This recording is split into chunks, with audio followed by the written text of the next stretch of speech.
Alright, so this is my video about the how to fix a controller on the Pico. Let's go ahead and screencast here.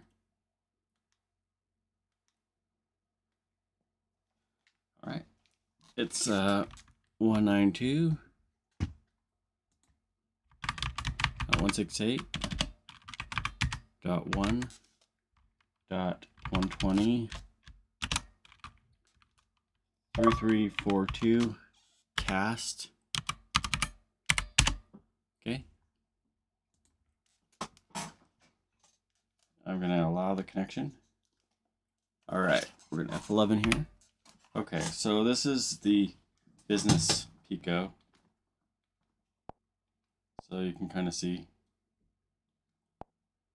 Here we go, right? Kind of cool.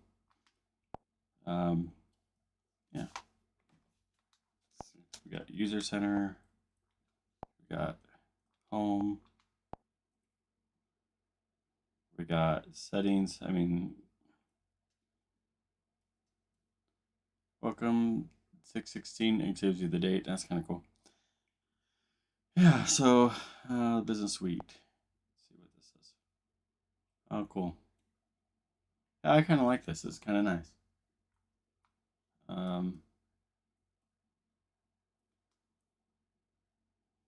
All right, so in here,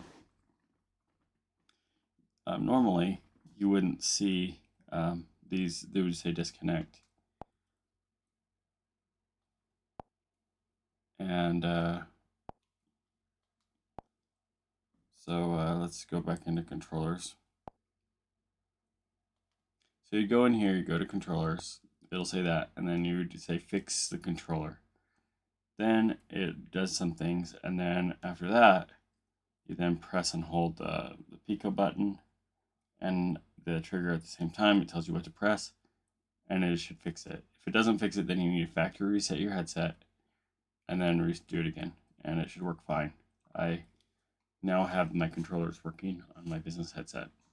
The one that I get from eBay, I'm going to go ahead and tie that into my new one, my other Pico 3, so I have controllers that work on both. That's kind of nice. So yeah, so any controllers work. I was kind of worried about that. But that's how you fix it.